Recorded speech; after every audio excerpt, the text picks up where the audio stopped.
Good morning, everyone. We celebrated the birth anniversary of Swami Vivekananda last weekend, so I thought that I would speak on Swamiji today, but I wanted to speak on Swamiji and Holy Mother, because we emphasize so much that beautiful relationship between Swamiji and Sri Ramakrishna, how much Thakur loved him, and how much Swamiji loved him back and served him and did everything in his name, that sometimes we forget this very, very special relationship that Swamiji had with Holy Mother, and how much Holy Mother loved him and respected him and trusted his judgment and everything. So I thought I would speak about that this morning. I want to start by reading a letter written to Swami Swahananda. Swamiji wrote this letter from the United States in 1894. You have not yet understood the wonderful significance of Mother's life. None of you. When Swamiji would write to any of the brother disciples, it would be meant for all of them.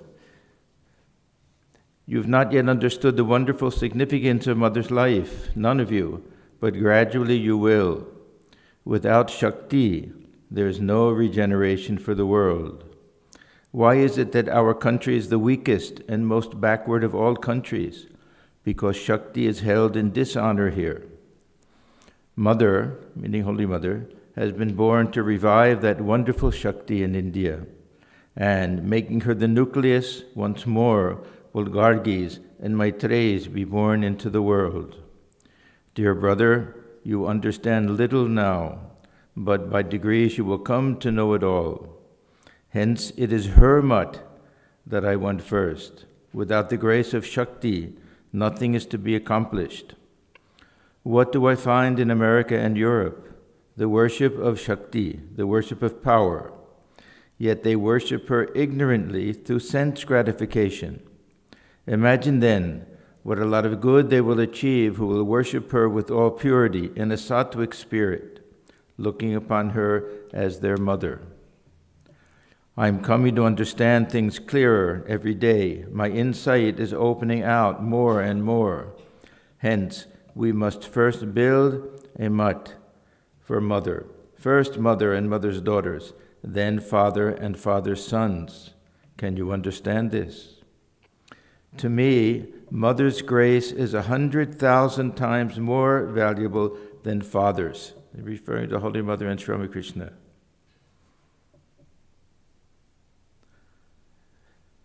Mother's grace, Mother's blessings are all paramount to me. Please pardon me, I am a little bigoted here as regards to Mother. But if Mother orders, her demons can work anything. Brother, before proceeding to America, I wrote to Mother to bless me. Her blessings came, and at one bound I cleared the ocean. There, you see, in this terrible winter, I am lecturing from place to place and fighting against odds so that funds may be collected for Mother's mutt. Baburam's mother must have lost her sense owing to old age, and that is why she is about to worship Durga in the earthen image, ignoring the living one. Brother, faith is very difficult to achieve. Brother, I shall show how to worship the living Durga, and then only shall I be worthy of my name. I shall be relieved when you will have purchased a plot of land and established there the living Durga, the mother. Till then, I am not returning to my native land. As soon as you can do that, I shall heave a sigh of relief after sending the money. Do you accomplish this festival of Durga of mine by making all the necessary arrangements. Girish Ghosh is adoring the Mother splendidly. Blessed is he, and blessed are his followers.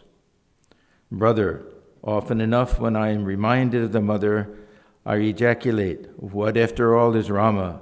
Brother, that is where my fanaticism lies. I tell you of Ramakrishna, you may aver, my brother, that he was an incarnation or whatever else you may like, but fie on him who has no devotion for the Mother. Now, we have to remember the love and respect and adoration that Swamiji had for Sri Ramakrishna, and for him to speak in these terms of what he must have felt for Holy Mother is really something quite astounding. Holy Mother loved all of the direct disciples as her own children, because she had, of course, no children of her own. These were her sons. And Swamiji held a very special place for her. The interesting thing is this relation took place almost out of sight. We don't know how much actual contact they had with each other. Probably very little. Swamiji was never an attendant of Holy Mother. He never went to Jardambati to see her, probably never saw her face. We don't know if he even heard her voice very distinctly. She would speak so softly sometimes that Yogan Ma or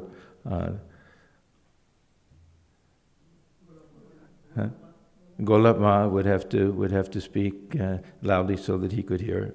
And still this wonderful relationship was there.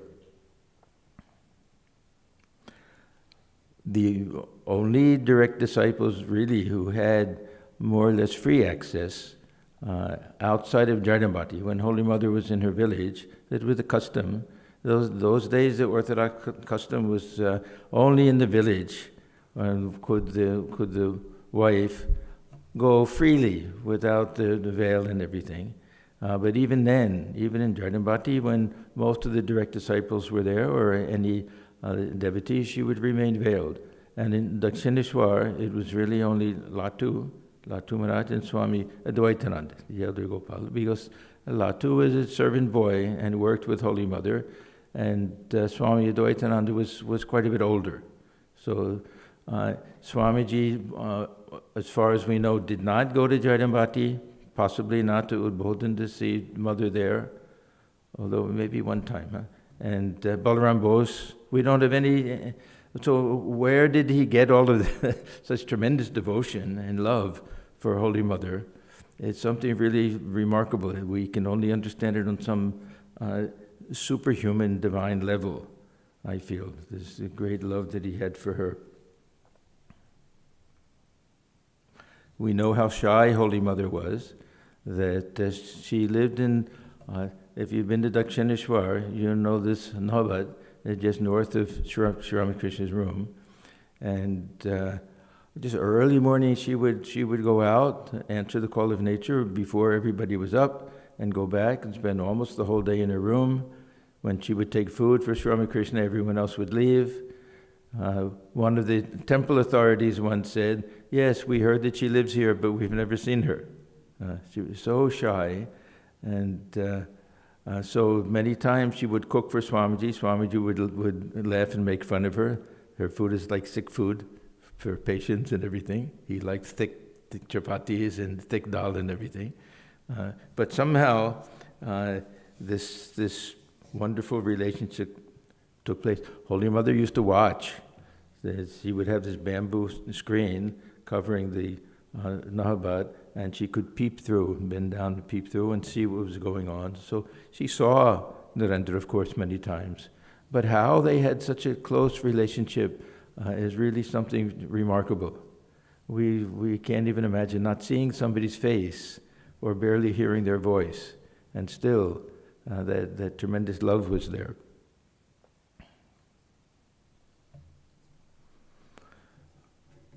Even Swami Sharadananda, who was so close to Holy Mother, she was the main attendant for so many years.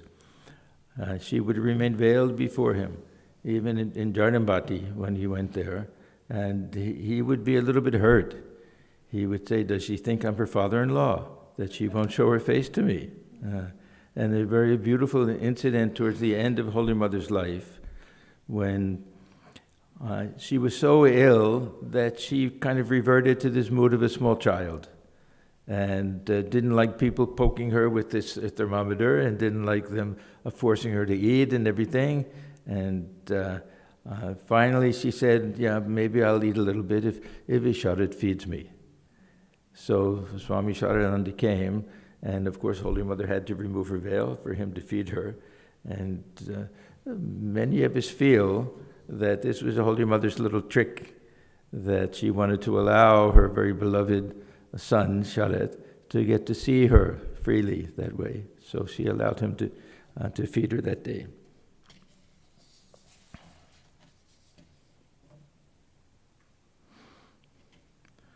We know a bit about this special devotion that Swamiji had. Aside from all these letters and everything, there's one nice incident. One of Swami's brother disciples, Swami Vivekananda. Swami Vivekananda was quite a bit younger than Swamiji, and Swamiji teased him a lot, and he was very devoted to Swamiji, scared of him also, that he would get scoldings and everything. He had devotion to Holy Mother, but many of the direct disciples didn't know her and kept away, and some of them really were almost afraid to go in her presence because they were afraid of such immaculate purity that she had. It's when we look at Swami Brahmananda that really he would have to go into some type of special mood to be able to see Holy Mother, and the whole body would be shaking, perspiring and everything, very quickly make pranam and very quickly leave, because he had this conviction, here he's going to see the Divine Mother of the universe. So some of them really had that type of feeling. Swami Vivekananda, he would rarely go. So Swamiji said to him one time that, did you go and make pranam to Holy Mother? So he said, no, Swamiji. He said, then go right away. Now, he didn't know that Swamiji was following him. So he went and he just bowed down, ordinary pranam, and Swamiji said, no, patient. He used to call him that, patient. That this is not how one makes pranam to Holy Mother. And he went full flat on the ground. There's such time pranam. And this is how one makes pranam to Holy Mother. I have a theory. Swami Bhaswananda can tell me if it's a good theory or not.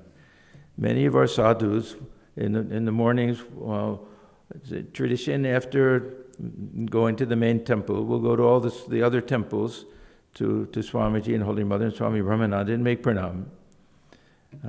Many will just make an ordinary pranam everywhere, but almost everyone makes this full pranam to Holy Mother.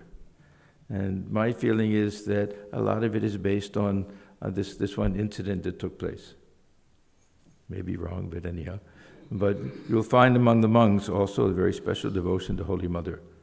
I remember one of our senior sadhus said that if you took a survey and asked all of the monks, did they have more devotion to Sri Ramakrishna or Holy Mother, that the Holy Mother would win. More would say Holy Mother. Of course, she's more approachable. This is the thing.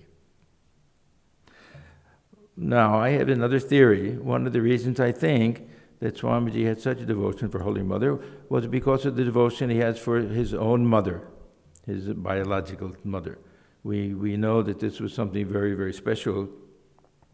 There's a very nice book that was written by our Swami Tathagatanandaji on Swamiji's devotion to his own mother. And that was something also special, partly because how devoted he was, and also because he was a sannyasin. And traditionally, sannyasins don't have that much contact with family. But despite that, we find that Swamiji was tremendously devoted to his mother. That was the most important thing to him, especially at the end of his life. So he always credited his mother with the one who really gave him that spirituality. He had a tremendous respect for his father. His father was a very liberal and very generous and charitable man, but not such a spiritual person as his mother was. So he always claimed that it was his mother. He learned religion sitting on the lap of his mother, at his mother's knee. You could say he heard all of the scriptures and everything.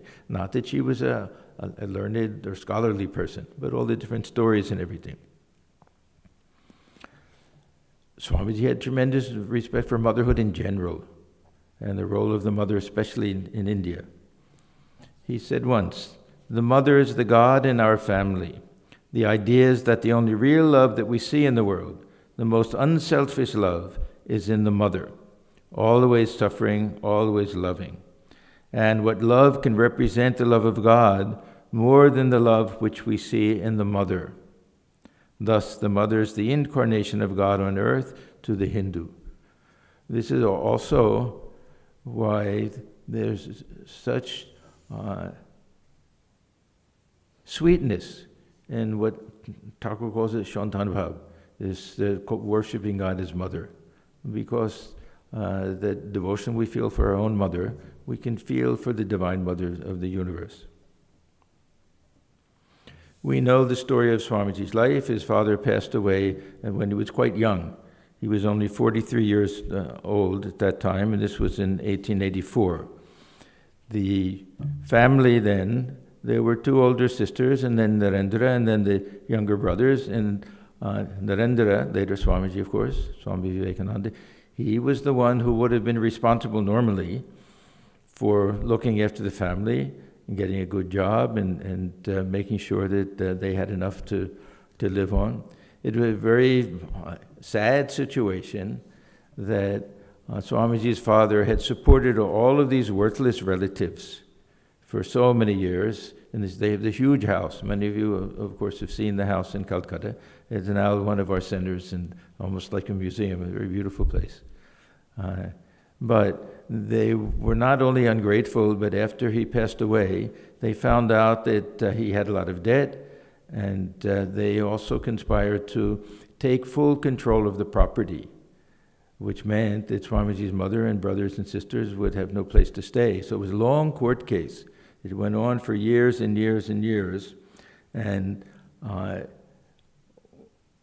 it was only really finalized, the whole thing, 2 days before Swamiji passed away.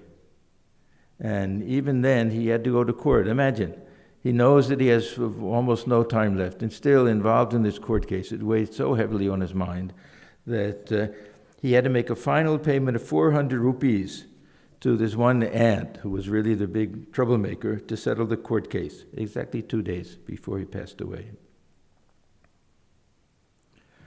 So this was a terrible dilemma for Swamiji, because on the one hand he had the responsibility to the family, on the other hand Sri Ramakrishna was looking upon him as the one to give his message to the world and to create this monastic order for the welfare of the world. So here Swamiji, oh, what a terrible dilemma.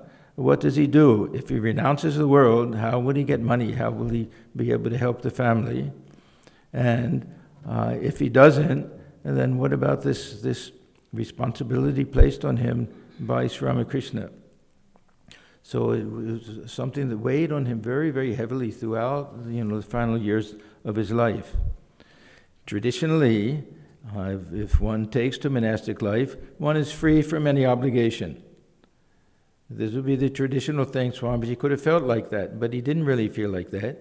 And there's another curious thing. Who were the greatest, who were the greatest sannyasis that we know of?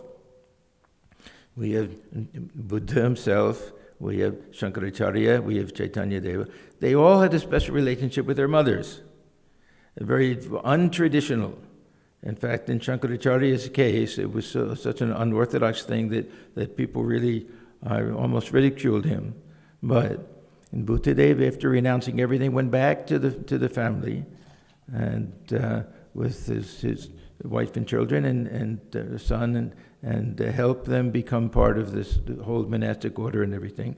And Shankaracharya, he told his mother that he would be there at her side at the final moment and do the final rites, which is not to be done by sannyasin.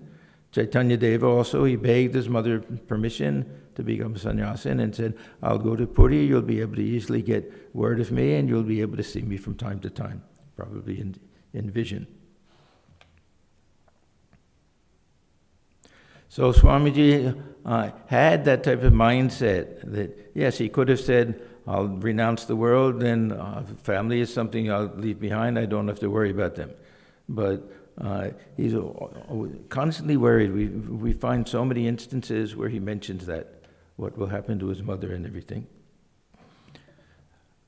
When Swamiji came back from the West and handed everything over to Swami Brahmananda, he felt relieved that now he had fulfilled this mission of Sri Ramakrishna, and especially after his second visit to the West. First visit to the West was really the essential one. Second one, he went for his health. I really feel that it wasn't with that same divine calling that he went the second time. His brother disciples thought it would help his health if he went on another sea voyage, went to the West. Of course, when he was there, he got back in the saddle and worked hard again. But after he came back the first time, he really turned everything over. He didn't want to become president of Belur Math or anything once they started the monastic order. So he handed everything over to Swami Ramananda and felt free, but his obligation to his mother was still there. Swamiji had one disciple, the Maharaja of Khetri. Khetri is now one of our centers, a beautiful palace there. It's been turned to an ashram not far from Delhi. And this Maharaja, he and Swamiji were almost the same age, even though, of course, he looked upon Swamiji as a guru, and had a very nice relationship. And he was very helpful to Swamiji. He's the one who bought all the clothes and things, maybe suggested the name Vivekananda before his first trip to the West. So Swamiji could confide in him. It was very, very sad that he had a terrible accidental death, or some intrigue, court intrigue, where he fell off the roof of a building or something and died. But anyhow, Swamiji turned to him. This is we read this, a letter from the United States again. After trying these 2 years, a different climate, I'm getting worse every day, and now almost at death's door. I appeal to your Highness's work, generosity, and friendship. I have one great sin rankling always in my breast, and that is, in order to do service to the world, I have sadly neglected my mother. Again, since my second brother has gone away, she has become awfully worn out with grief. Now, my last desire is to make seva and serve my mother, for some years at least. I want to live with my mother. Imagine going back. This is the greatest sannyasin that we know of. I want to live with my mother and get my younger brother married to prevent extinction of the family. This will certainly smoothen my last days as well as those of my mother. He knew he wouldn't live long. He predicted so many times that he wouldn't see 40. She now lives in a hovel. I want to build a little decent home for her and make some provisions for the youngest, as there is very little hope of his being a good earning man. Is it too much for a royal descendant of Ramchandra to do for one he loves and calls his friend? I do not know whom else to appeal to. The money I got from Europe was for the work, and every penny almost has been given over to that work. Nor can I beg of others for help for my own self. And about my own family affairs, I've exposed myself to your Highness, and none else shall know of it. I am tired, heartsick, and dying. Of course, others knew. In fact, we know very secretly M. Mahendranath Gupta would send money to Swamiji's mother. So, a few people knew. I am tired, heartsick, and dying. Do, I pray, this last great work of kindness to me, befitting your great and generous nature, and as a crest to the numerous kindnesses you have shown me.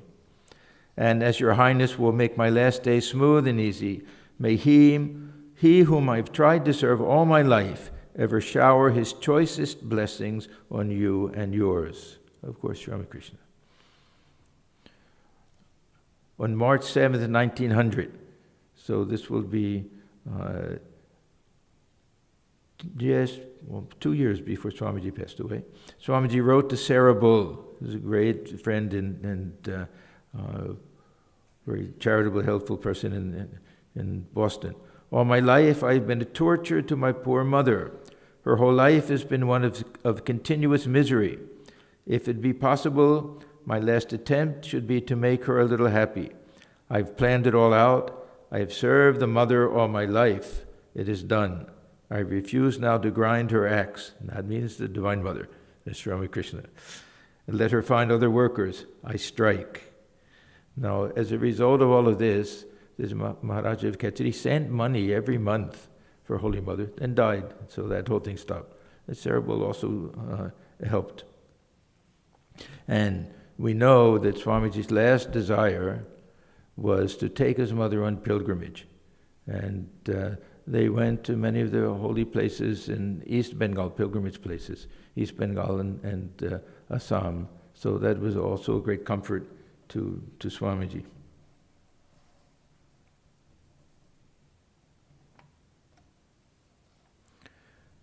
Now, to get back to Holy Mother, that Swamiji, it wasn't simply this great devotion and love for her, but he respected her judgment.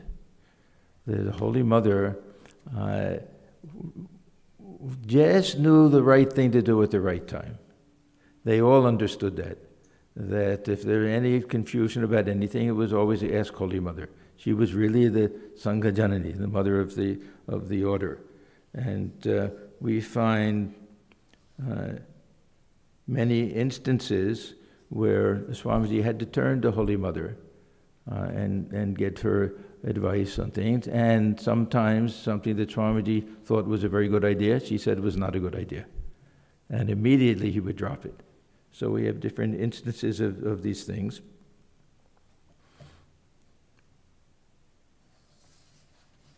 And we also find that Holy Mother was really the first one to understand what they wanted to do. When Thakur passed away after that, and they wanted to start the monastic order, that some of them were very much against it. Even Ramchandra Datta, who was Swamiji's own relative, he was very much in favor. Let all these boys go back home and let them get jobs or get married or whatever. But why should they live like vagabonds? He didn't have too much sympathy for this idea of the Bharanagar. And many of the householders were like that. Some exceptions. And usually was on the side of the young monks. Balaram Bose also. Giddies to a certain extent. But Holy Mother was the one who was always there. Holy Mother was the one who understood what had to be done, that these boys were meant to lead a monastic type of life. Swamiji gave one lecture in Pasadena, California, called My Life and Mission. I'll read a portion. Then came the sad day when our old teacher died, Sri Ramakrishna. We nursed him. Swamiji very rarely even mentioned his name when he spoke in the West. Only 2 different lectures, I think, one in New York, one in London. Now we have them put together. But he didn't want to preach the personality of Sri Ramakrishna. And also sometimes it felt that he wasn't qualified. He has such reverence for Sri Ramakrishna. Then came the sad day when our old teacher died. We nursed him the best we could. We had no friends who would listen to a few boys with their crank notions. Nobody. At least in India, boys are nobodies. Just think of it, 12 boys telling people vast, big ideas, saying they are determined to work these ideas out in life. Why? Everybody laughed. From laughter it became serious, it became persecution. Why? The parents of the boys came to feel like spanking every one of us. And the more we were derided, the more determined we became. Then came a terrible time, for me personally and for all the other boys as well. But to me came such misfortune. On the one side was my mother, my brothers. My father died at that time and we were left poor. One of the few lectures where Swamiji really talks about the personal side of things. Oh, very poor, almost starving all the time. I was the only hope of my family, the only one who could do anything to help them. I had to stand between my 2 worlds.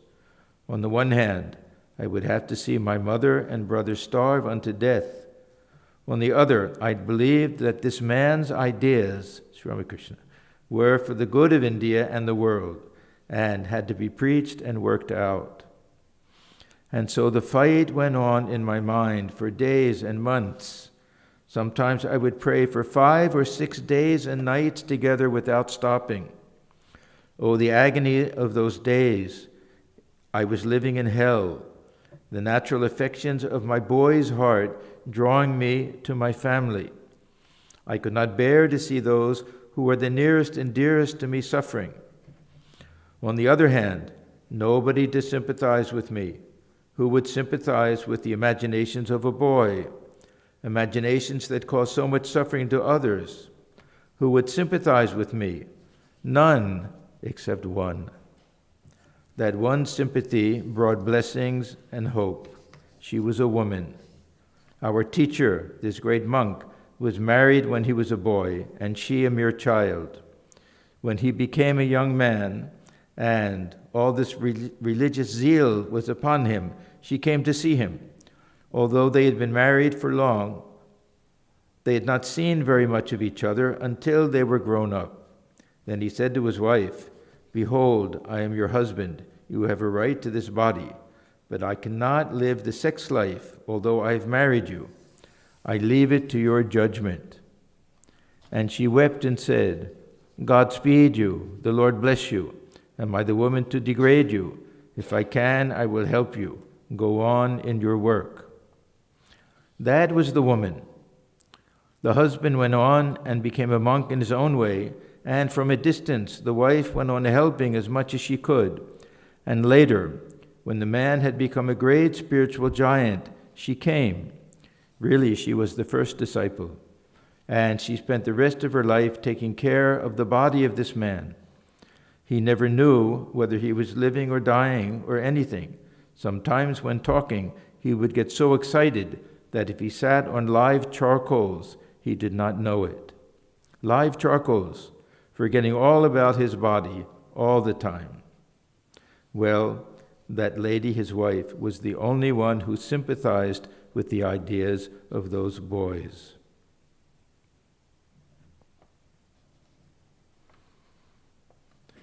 Toward the end of July in 1890, Swamiji felt the urge to wander throughout India. They were all staying at the Belur Math, and all of them at different times, they wanted to get that experience of real sadhu life, to wander about, begging their food, practicing austerities. So Swamiji also felt that desire. And Swamiji had a very close relationship, all the direct disciples, but especially with Swami Akhandananda for some reason. And so the two of them were going to go together. Swami Akhandananda had traveled all over North India and Himalayas and Tibet.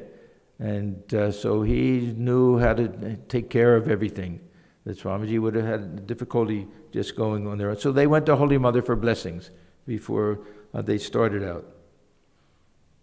And she gave her blessings. Of course, she was always sad when they had to leave, but she gave them blessings. And Swamiji had said to her, "I shall not return until I have acquired such realization that my very touch will transform a person." And then Holy Mother said, "My son, will you not see your own mother at home before leaving?" And Swamiji said, "Mother, you are my real mother." Now imagine how much he loves his own mother.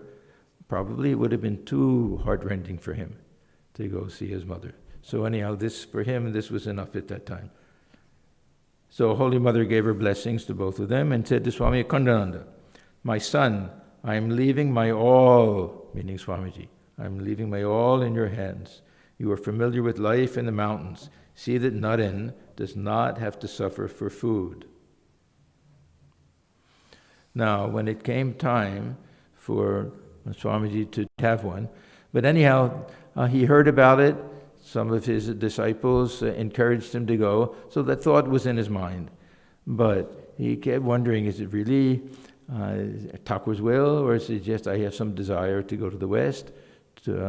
And he also felt that if he goes to the West, he can get some money to help the poor people of India and also this new monastic order.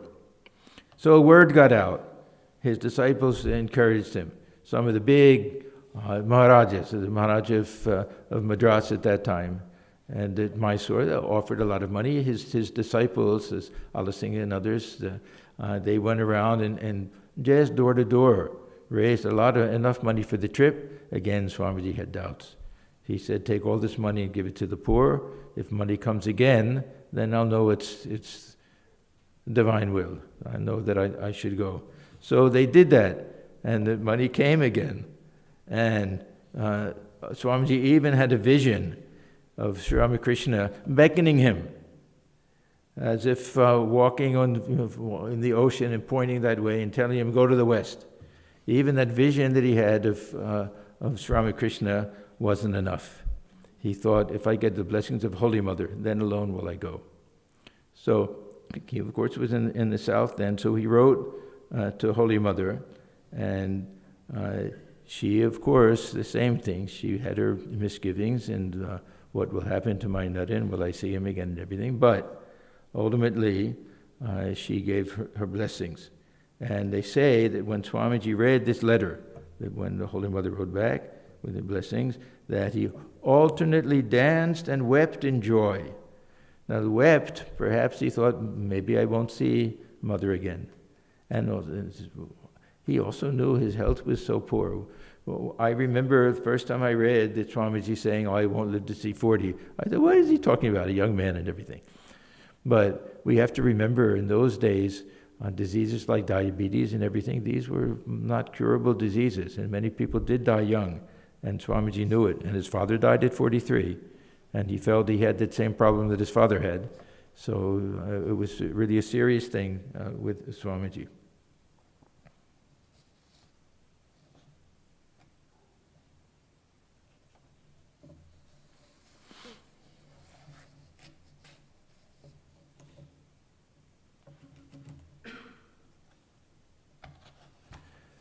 Swamiji returned from that first trip in May.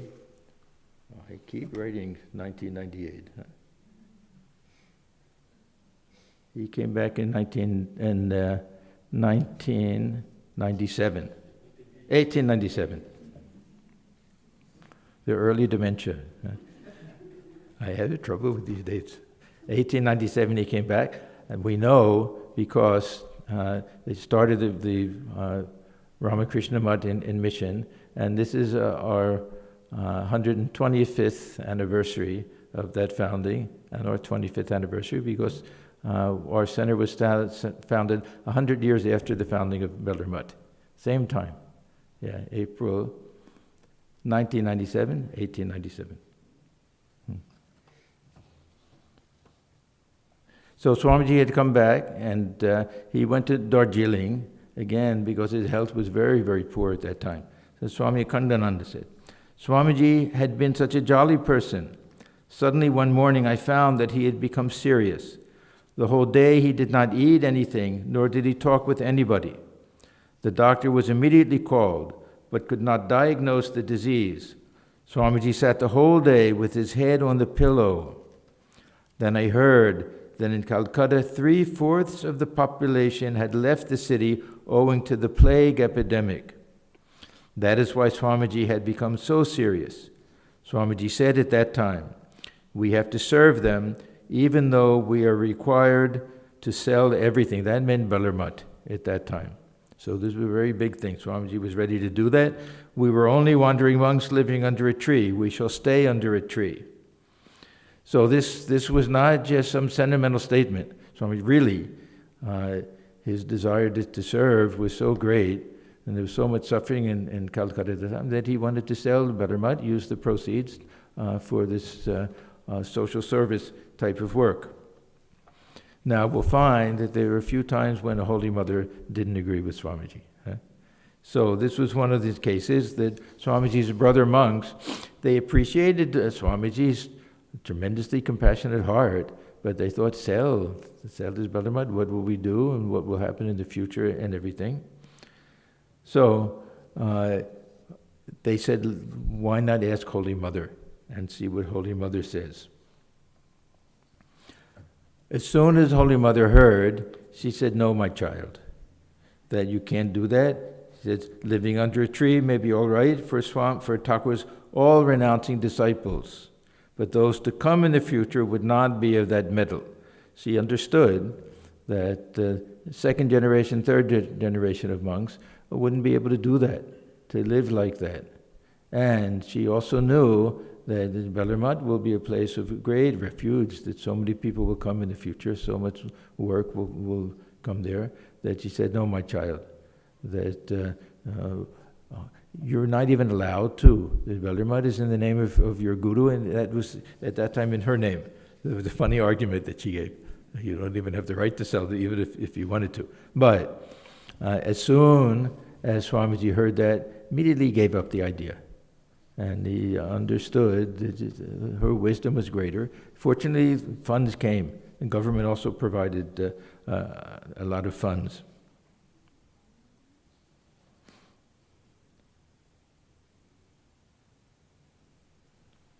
There's another nice example of how Swamiji respected Holy Mother's judgment. This was the autumn of 1901 at Belur Math.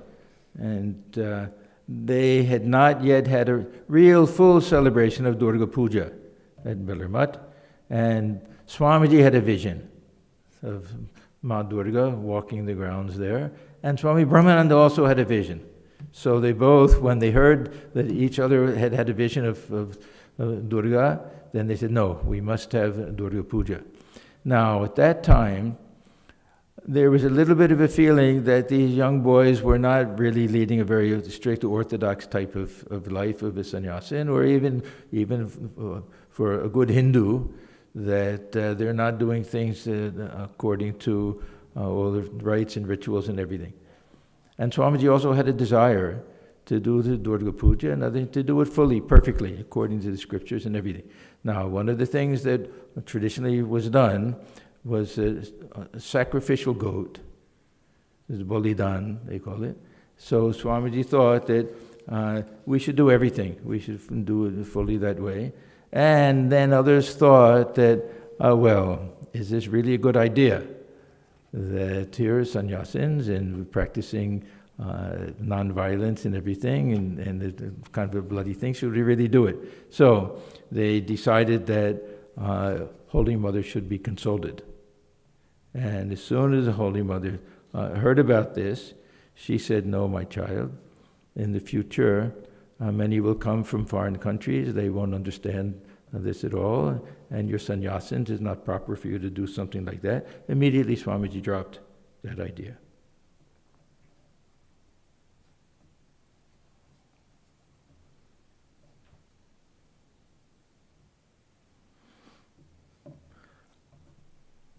Holy Mother's great love and respect for Swamiji came in part, of course, because she knew how Sri Ramakrishna felt about him.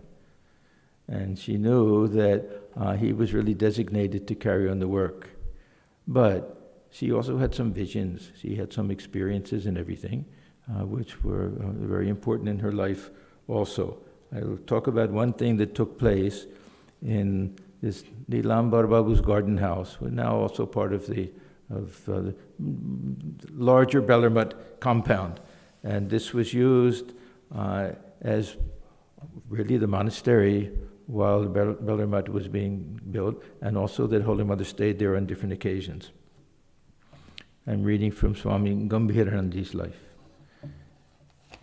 It was a full moon night. The bright moonbeams were dancing on the white ripples of the Ganges like molten silver. The mother came out to the top of the steps leading to the water to enjoy the beauty, without any other thought in her mind. Suddenly, Sri Ramakrishna emerged from behind and rushed down by her into the river, and his body of pure spirit got dissolved in the holy waters of the river, which had been washing away the sins of millions of people for ages. The sight made Holy Mother's hair stand on end. Dumbfounded, she kept her eyes fixed there, when all of a sudden, Swami Vivekananda burst upon the view from nowhere and, shouting with elation, Jai Ramakrishna, went on sprinkling handfuls of that water over the millions of people standing around, who, before her very eyes, became freed from the world at the very touch of the water. The vision was so vivid and lifelike that for days together she could not step into the Ganges for bathing, for fear of touching the Master's divine body with her feet.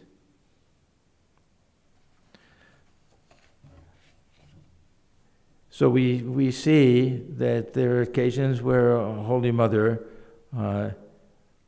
overrode Swamiji's ideas. We have those two instances, but there are two other nice instances where she really backed Swamiji when other people didn't so much.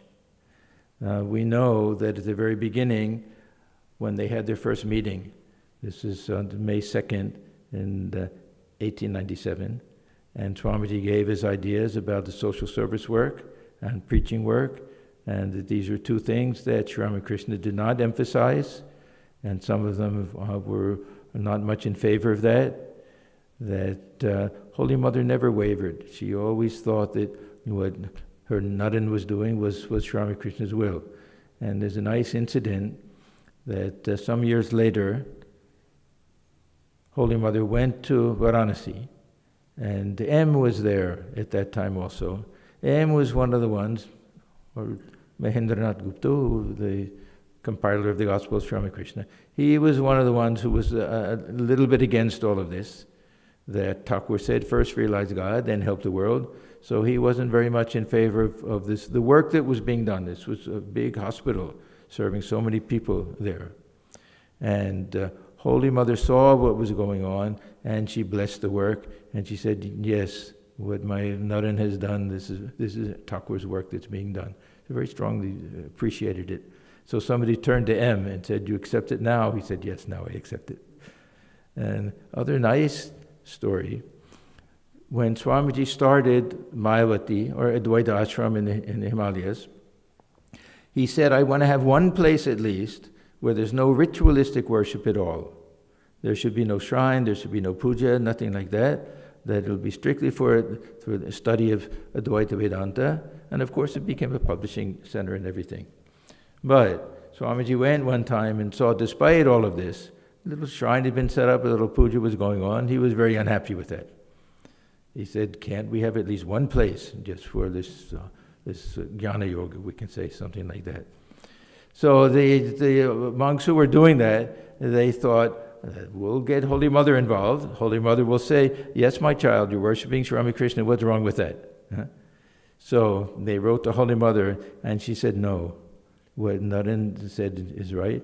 She said, our master was Advaita, she said, was holy, that he was also a non-dualist. Let things go on as Nadan wants them to.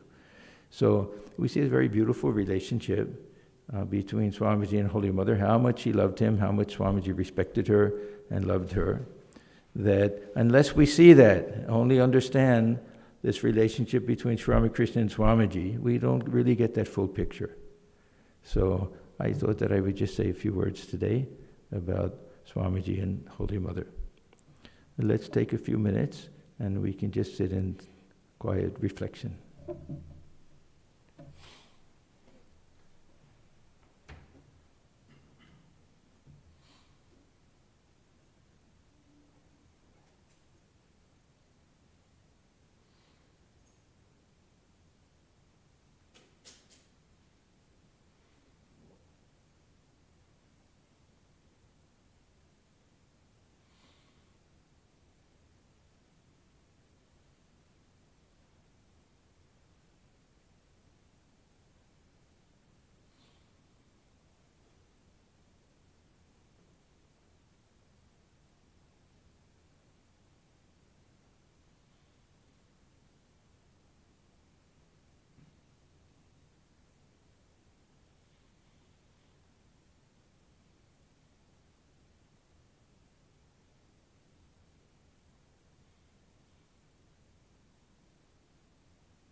Om Sarve Bhavantu Sukhina Sarve Santu Niramaya Sarve Bhadrani Pashyantu Ma Kashchit Dukha Bhag Bhave.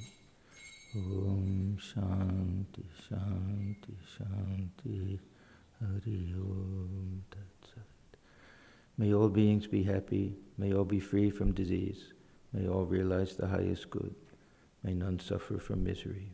Om peace, peace, peace be unto all.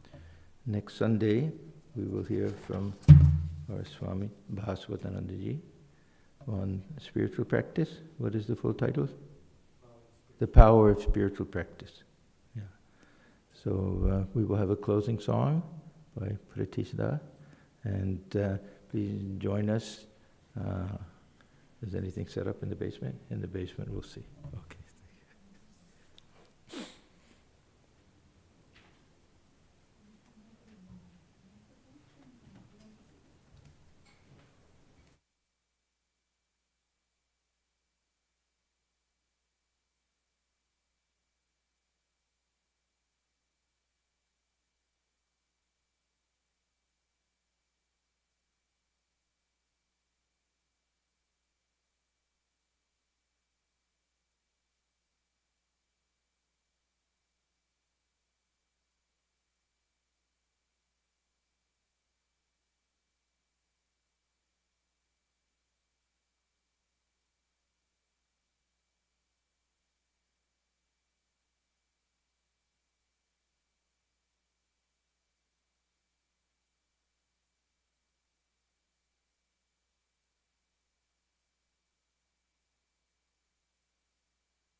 শোষিত পনের নাহি পরবেশ,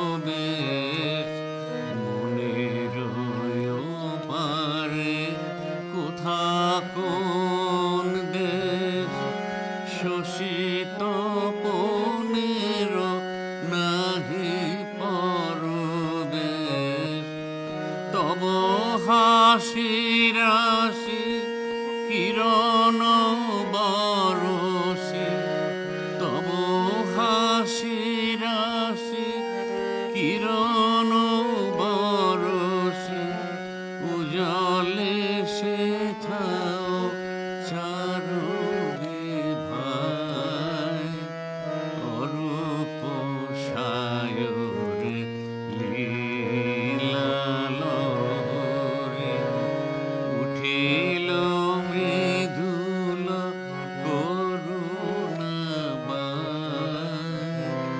অরূপ সায়রে লীলা লহরে, প্রেমের তনু অতনু গঞ্জন, কি মধুর বিভা বিকাশে নয়ন, যে হ্যারে সে জন তনু প্রাণ মন, চরণে অর্পণ করিতে চায়।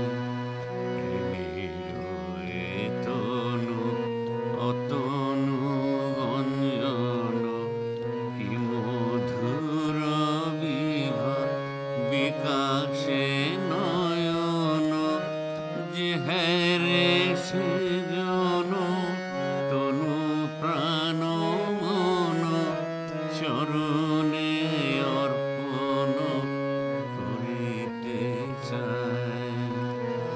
তোমারি আশায় কত যুগ গত, সংশয় যত আজি তিরোহিত, তোমারি আশায় কত যুগ গত, সংশয় যত আজি তিরোহিত, যায় আছে আমার লহ উপহার, যায় আছে আমার লহ উপহার, সপিনু জীবন তব সেবায়, অরূপ সায়রে লীলা লহরে, উঠিল মৃদুল করুণাবাই,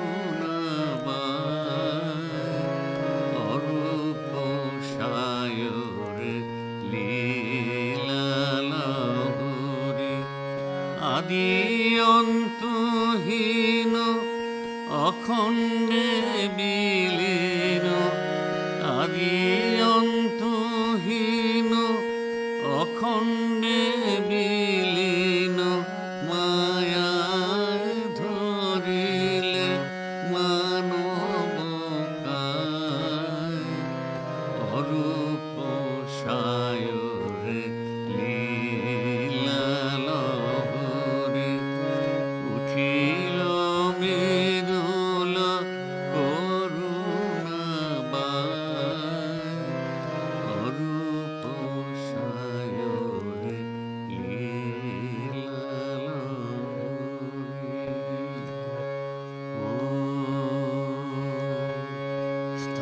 স্থাপকায় চ ধর্মস্য সর্বধর্ম স্বরূপিণে, অবতার